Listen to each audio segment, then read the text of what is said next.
Dear students, आज 22 तारीख है, जून की 22 तारीख, मंडे।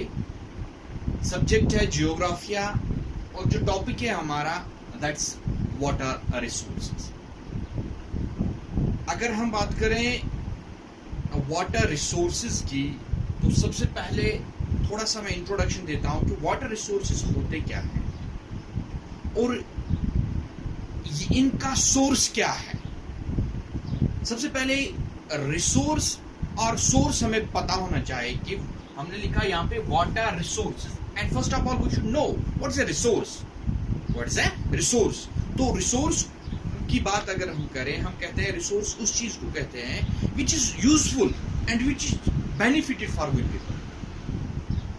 वो रिसोर्स, वो सोर्स जो हम इस्तेमाल करते हैं, जो हमारे लिए फायदेमंद हो, जिसकी यूटिलिटी हो, जिसकी इंपॉर्टेंस हो, जिसको हम इस्तेमाल करते हो, उस चीज को हम, उस सोर्स को हम रिसोर्स बोलते हैं।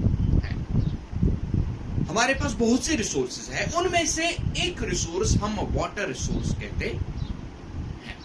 वाटर रिसोर्स, बहुत से सोर्सेज ऐसे हैं जिनको हम इस्तेमाल भी करते हैं, जिनकी यूटिलिटी हमारी लाइफ में है, जिनके बगैर हम जिंदा नहीं रह सकते हैं, जिनके बगैर हमारी लाइफ पॉसिबल नहीं है, जिनके बगैर लिविंग थिंग्स का रहना इस प्लेनेट पे नामुमकिन है। बहुत सारे ऐसे रिसोर्सेज हैं। उन ही रिसोर्सेज में से एक रिसोर्स, एक ऐसा रिसोर्स है जिस रिसोर्स को हम बोलते हैं वाटर रिसोर्स। और आप सबको पता है water as how much it's important for the living organisms. हमारे लिए नहीं, not only for the humans, different जितने भी क्रिएचर्स है, जितने भी लिविंग ऑर्गेनिजम्स है कंट्री में, सॉरी वर्ल्ड में, यूनिवर्स में, उनके लिए ये वाटर कितना इंपॉर्टेंट है, कितनी इंपॉर्टेंस है इसकी और कितना हम इस्तेमाल इसको करते हैं, ये खुद ही आपको पता है कि हम इसके बगैर जिंदा नहीं।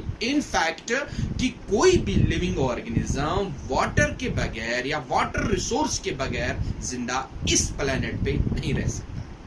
हाँ, अगर बाकी प्लैनेट्स की बात करें, बहुत सारे प्लैनेट्स वहां पे है, मगर वहां पे लाइफ क्यों पॉसिबल नहीं है? बिकॉज स्कैर्सिटी ऑफ वाटर, वहां पे वाटर की कमी है, वाटर नहीं है। स्कैर्सिटी की छोड़ो, वहां पे वाटर है ही नहीं, तो तभी वहां पे लाइफ भी पॉसिबल नहीं है। जहां पे वाटर है, जहां पे ये रिसोर्स है, जहां पे एयर रिसोर्सेज है, जहां पे बाकी चीजें हैं जो लाइफ को सपोर्ट करती है, जो लाइफ के लिए जरूरी है, तो उसी जगह पे हम कह सकते हैं कि लाइफ सस्टेन हो सकती है, लाइफ पॉसिबल उसी जगह के लिए है, उसी जगह पे पॉसिबल है। तो वाटर रिसोर्सेज की बात हम करें, यहाँ पे हमारा टॉपिक जो है ज्योग्राफिया का, वो वाटर रिसोर्स है। अब आपको रिसोर्स समझ आ गया कि कोई भी ऐसा सोर्स जिसकी इंपॉर्टेंस हो, जिसकी यूटिलिटी हो, जिसको हम इस्तेमाल करते हो, उस चीज को हम बोलते हैं that's a resource, that's a resource. तो यही उन्हीं रिसोर्सों में से एक रिसोर्स यहाँ पे वाटर रिसोर्स है, और इसी के बारे में हमें पढ़ना है कि वाटर रिसोर्स होता क्या है और इसकी इंपॉर्टेंस क्या है। अगर ना होता तो क्या होता, अगर है तो इसके बेनिफिट्स क्या है। इसके रिलेटेड जितने भी टॉपिक्स इस यूनिट में होंगे वो हम एक एक करके इंशाल्लाह कंप्लीट करने की कोशिश करेंगे। हाँ, तो वाटर रिसोर्सेज, अगर हम डेफिनेशन की बात करें, अगर हम सिंपली वाटर रिसोर्स को अगर हम डिफाइन करें, तो आप देखिए मैंने थोड़ी सी डेफिनेशन यहाँ पे लिखी है, इसको मैं समझाने की भी कोशिश करूंगा, आप थोड़ा सा कंसंट्रेट रखिए यहाँ पे। Water resource is a natural resource of water that is potentially useful. Yes, water resource एक ऐसा सोर्स है जो that's potentially useful, that's useful for every living organism.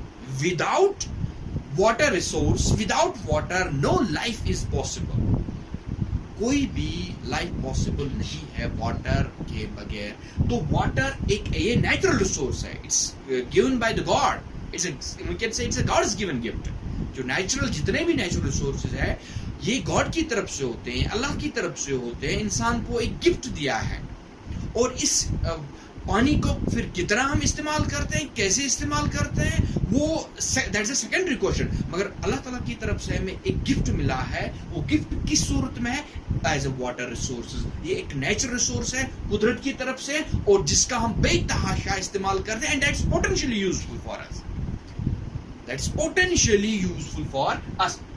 और आपको खुद भी पता है कि ये पानी हम सिर्फ पीने के लिए नहीं इस्तेमाल कर रहे हैं, हम एक ही सेक्टर में इसका इस्तेमाल नहीं करते। ये जो रिसोर्सेज है वो use it in the industries, वो use in the agriculture, for the agriculture purpose, वो use it for the household, जो डोमेस्टिक वाटर जो हम इस्तेमाल करते हैं घर में पकाने के लिए, बाथिंग के लिए, उसके लिए इस्तेमाल होता है, रिक्रिएशन के लिए इस्तेमाल होता है, और एनवायरमेंटल एक्टिविटीज के लिए ये यहाँ पे हम इस्तेमाल करते हैं। मीन्स कि इसका एक ही फायदा नहीं है, it has too many uses. हम इसके जो फायदे भी हैं बहुत सारे हैं। और जहां मैंने कहा कि हम हमारा एग्रीकल्चर तब तक नहीं ग्रो कर सकता है जब तक ना हमारा एक नेचुरल रिसोर्स इसके साथ हो, दैट्स अ वाटर इसके लिए जरूरी है, तभी हमारा एग्रीकल्चर सेक्टर जिंदा है, तभी हम इस एग्रीकल्चर सेक्टर को हम अपलिफ्ट कर सकते हैं जब हमारे पास ये नेचुरल रिसोर्स होगा। एंड द इंडस्ट्रियल सेक्टर,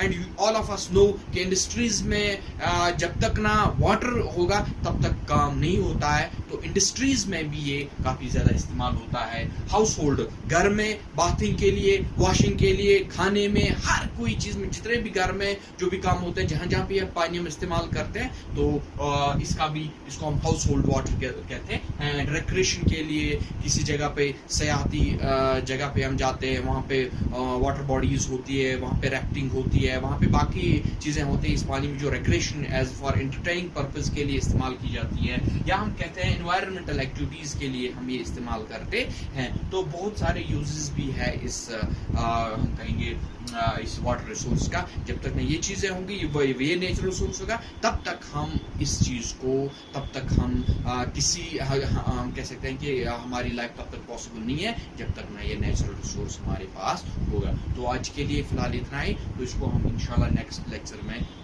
आगे ले जाने की कोशिश करेंगे। आज के लिए फिलहाल इतना ही। Thank you, have a nice day.